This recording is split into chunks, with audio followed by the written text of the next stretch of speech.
안녕하세요. 저는 40대 초반 남자입니다. 저는 몇 년 전 하나뿐인 제 아내에게 정말 커다란 잘못을 할 뻔했습니다. 어디에 가서 누구든 붙잡고 속 터놓고 얘기를 하고 싶은데 어디 가서 얘기할 만한 수준이 아니라서 이렇게 익명으로 사연을 보내게 되었습니다. 저도 누군가에게 제 일을 털어놓고 싶었거든요. 저는 어렸을 때부터 감정 기복이 없는 사람이었습니다. 어딜 가든 제가 항상 들었던 말은 왜 이렇게 무덤덤하냐? 이런 소리들이었어요. 아기였던 때에도 너무 순해서 울음도 잘 터뜨리지 않는 그런 아이였죠. 사실 화가 난다라는 표현 자체가 제게 조금 어렵게 느껴집니다. 그런데 전 얼마 전 난생 처음 화가 나는 감정을 느끼게 되었어요. 지금부터 그 이야기를 한번 해보고자 이렇게 글을 쓰게 되었습니다.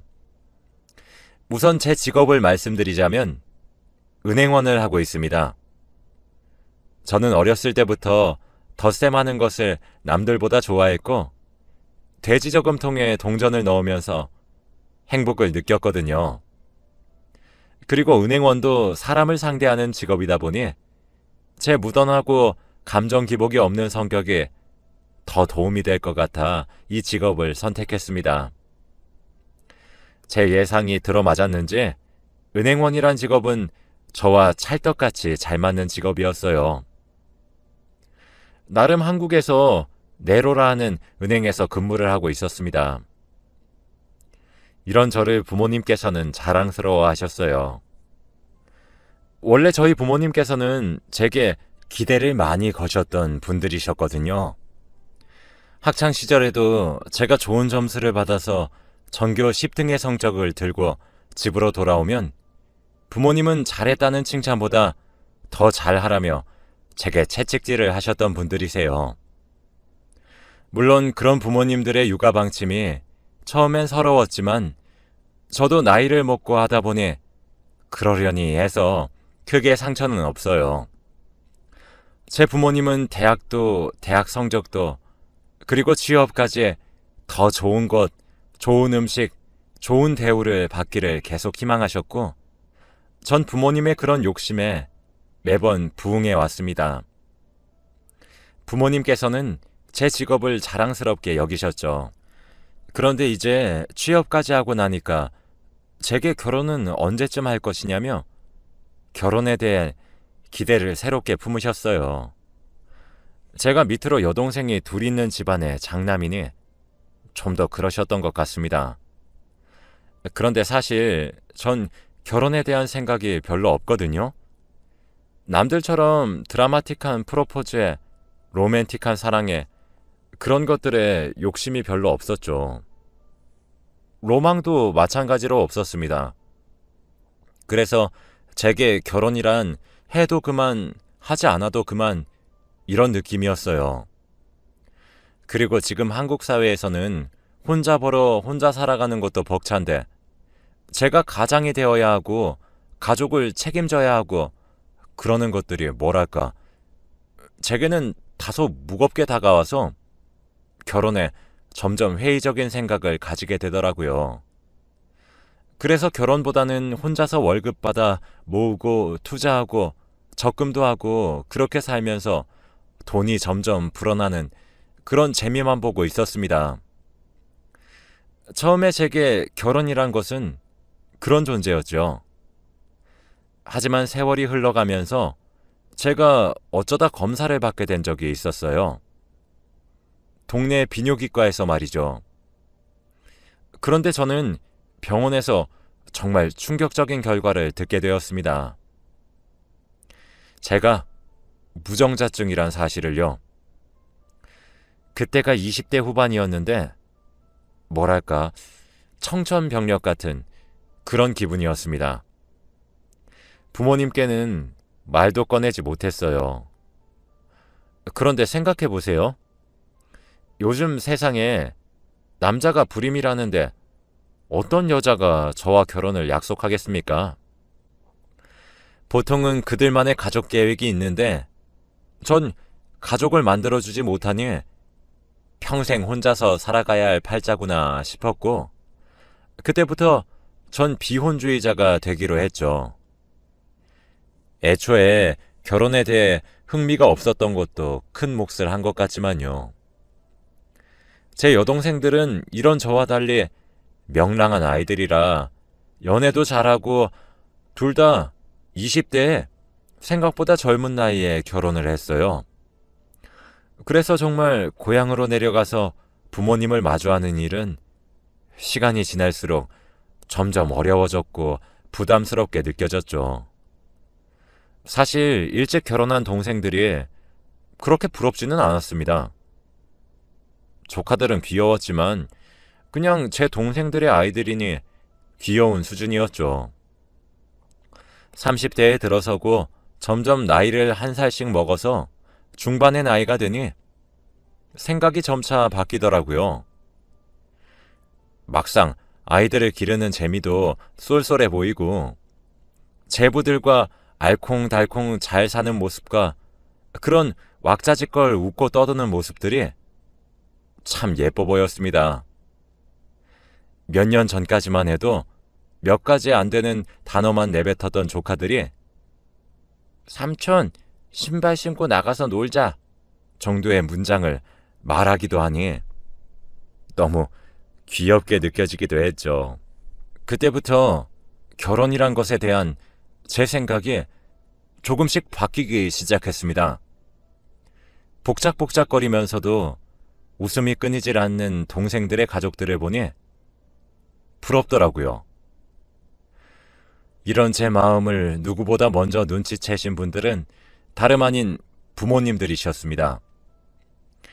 아무리 결혼하라고 말을 하고 잔소리를 해도 들어먹지 않았던 아들 자식이 결혼에 흥미를 보이기 시작하니 이때다 싶으셨는지 선자리를 알아봐 주시기 시작하셨죠.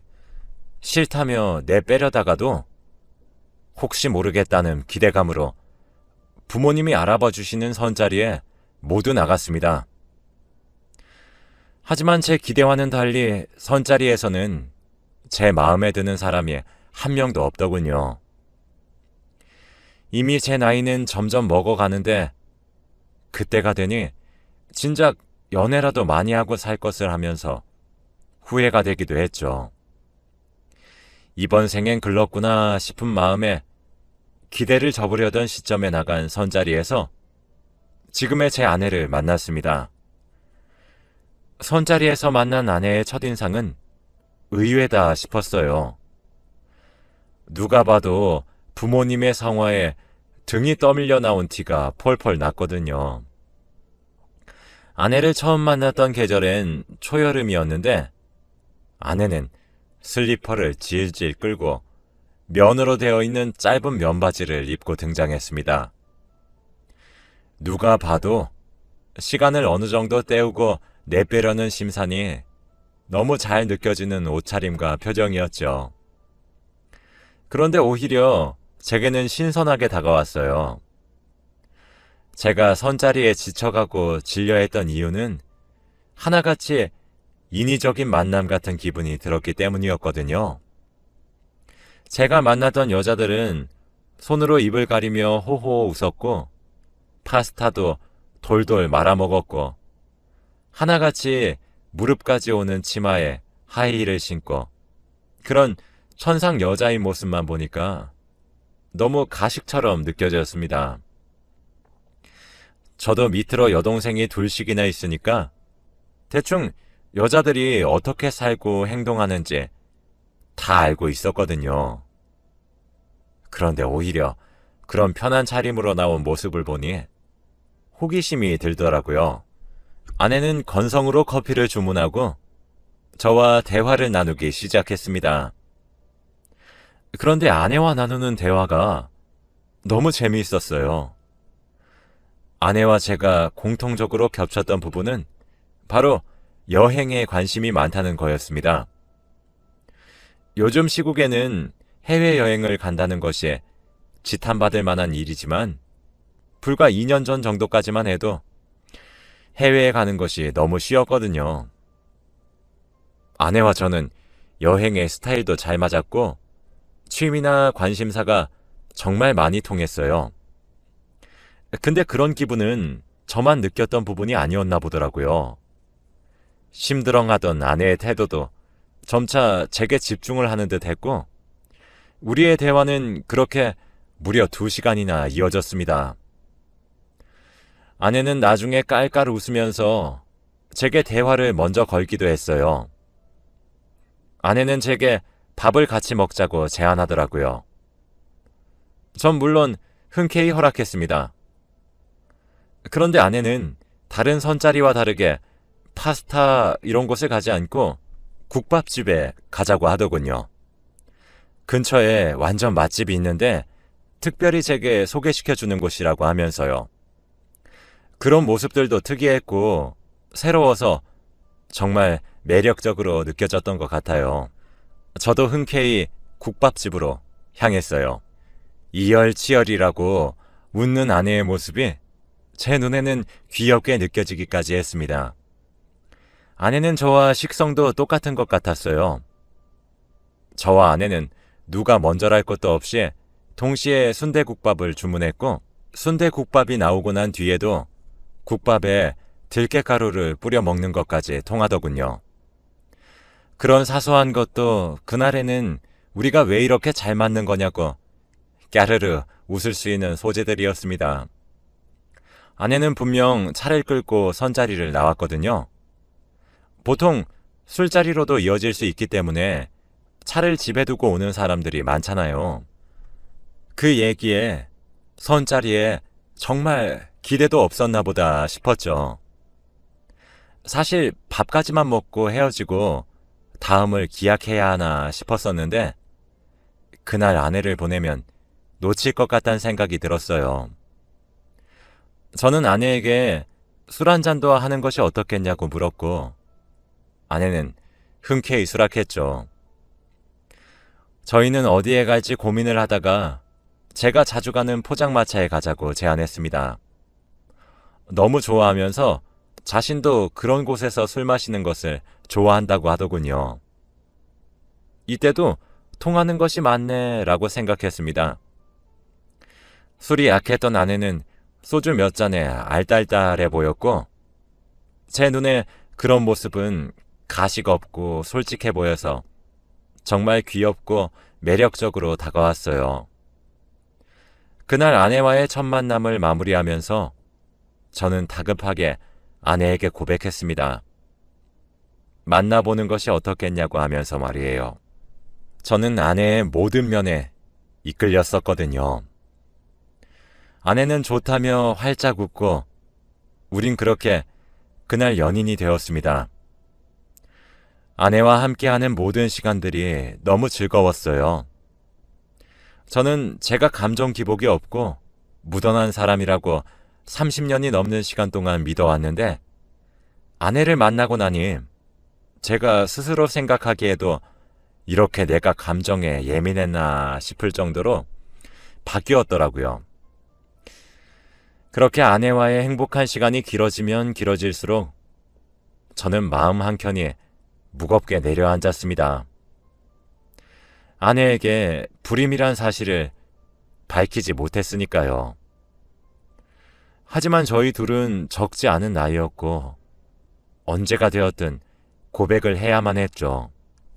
저는 결국 아내와 연애를 시작한 지 반년 만에 모든 사실을 털어놓았습니다.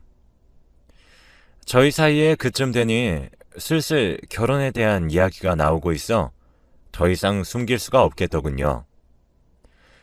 저는 20대 때 불임 판정을 받았고 이 사실은 부모도 모르고 있다며 모든 사실을 아내에게 고백했습니다.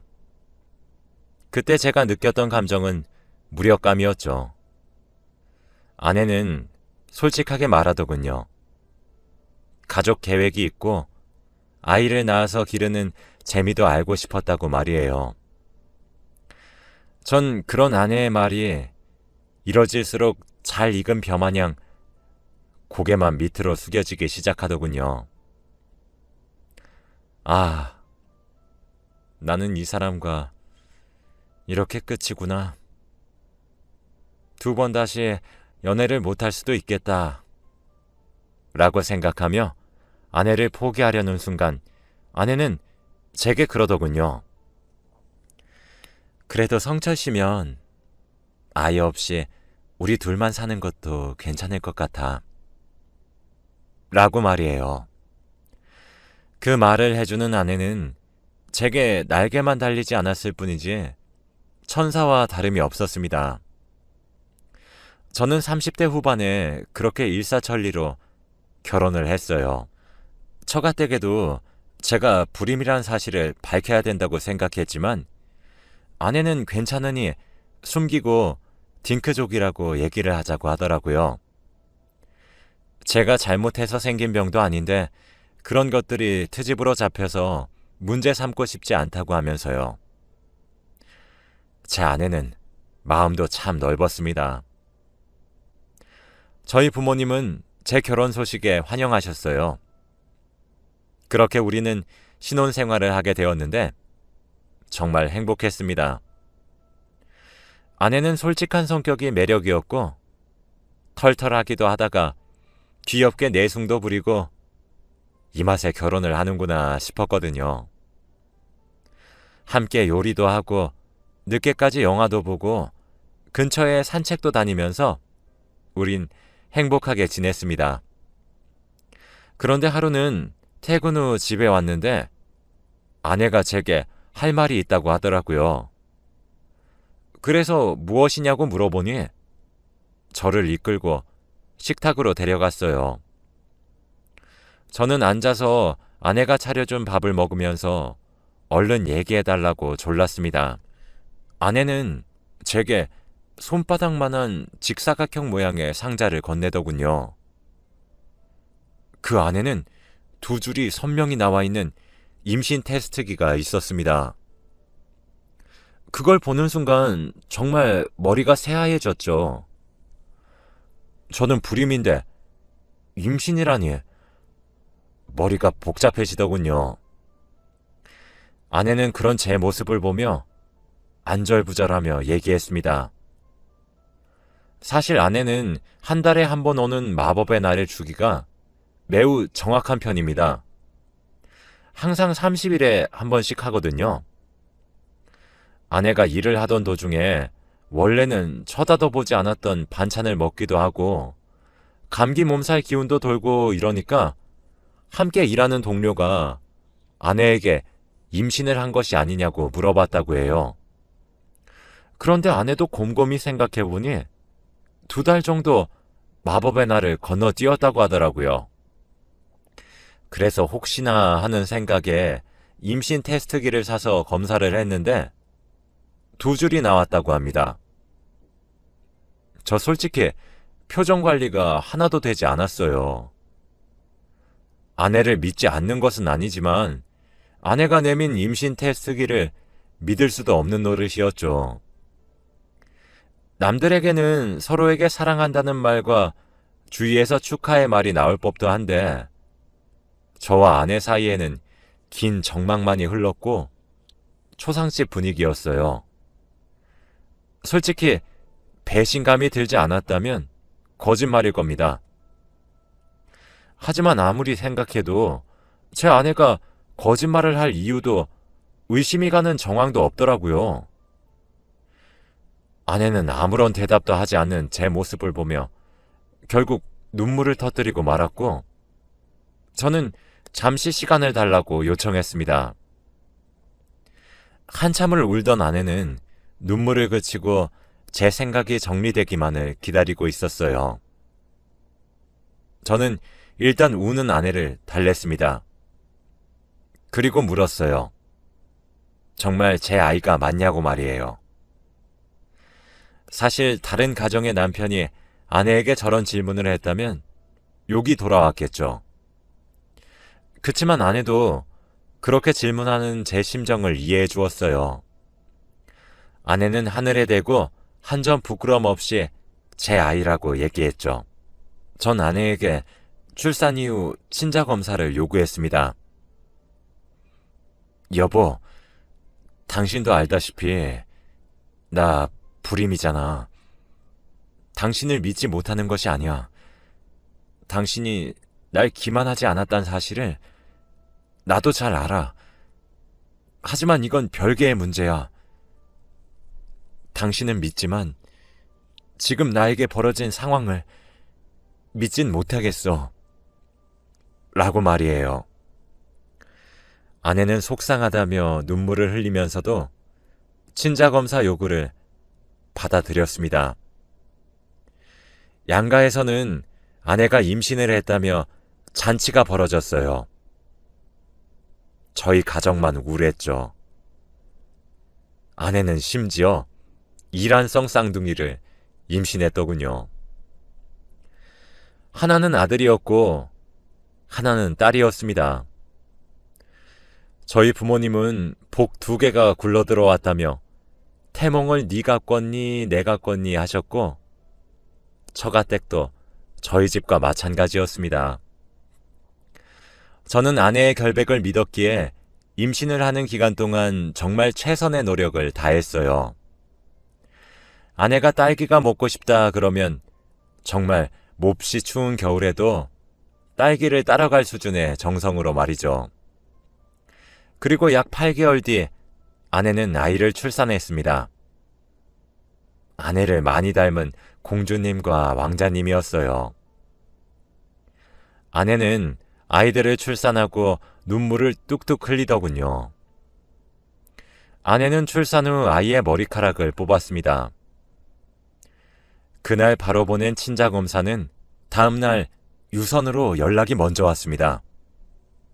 그리고 며칠 뒤 서류가 온다고 하더라고요. 검사 결과는 99.7%로 제 아이들이 맞았습니다. 아내도 그러게 자기가 뭘 했냐며 복잡한 심경이 가득한 얼굴로 저를 쳐다보더군요. 전 비뇨기과에 가서 재검을 신청했습니다. 남자 불임이 임신이 가능한 것인가 싶어서 말이죠. 재검 결과 저는 무정자증이 아니라 희소정자증이라고 하더라고요. 남들보다 정자의 수가 현저히 적지만 자연 임신이 불가능하진 않다고 했습니다. 저는 그 결과를 아내에게 알려주었어요. 그리고 아내에게 정말 진심으로 사죄했습니다. 여보, 이런 일을 겪게 해서 너무 미안해. 내가 너무 보잘것없는 사람이라 그랬어. 당신이 나 말고 다른 사람을 만났다면 이런 상황을 겪지 않아도 되었을 텐데 정말 너무 미안해. 라고 말이에요. 제가 불임이 아니라는 것과 사랑하는 아내가 자신을 쏙 빼닮은 아이들을 둘이나 낳아준 것이 기쁘기도 하면서 미안하기도 해서 복잡한 심경이었죠. 저는 티를 안 냈다고 생각합니다. 은연중에 낳는지는 알 수 없지만요. 아내 자신도 그간 마음고생이 많았던 것인지 제 품에 안겨서 엉엉 눈물을 흘리더군요. 그러면서도 제게 자신을 믿어줘서 고맙다고 했습니다. 충분히 본인의 외도를 의심할 수 있는 상황임에도 불구하고 자신을 믿어주는 저를 보며 모든 것을 인내할 수 있었다고 하면서 말이에요. 저희 부부 사이에 일어났던 이 해프닝은 우리만 알고 있자며 굳게 약속도 했어요. 저는 제게 벌어졌었던 일이 어쩌면 저와 아내의 사랑을 시험했던 신의 질 나쁜 장난이었던 건 아닌가 생각하고 있습니다. 찰나의 순간이라도 아내를 100% 신뢰하지 못한 스스로가 몇 년이 지난 지금까지도 많이 죄스럽네요. 아내는 이제 그때의 이야기를 꺼내면 제게 눈을 흘기며 장난을 칠 정도로 마음을 많이 풀었습니다. 저도 아내가 그렇게 장난을 치면 선자리에 슬리퍼를 신고 오는 사람이 어딨냐며 맞받아치기도 해요. 물론 그렇게 되기까지 저도 많은 노력을 했던 것 같습니다.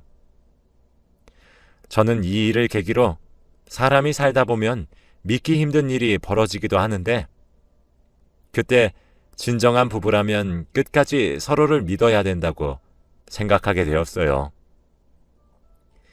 이 일이 일어난 이후 저는 아내가 김치찌개가 된장찌개라고 해도 믿고 있습니다.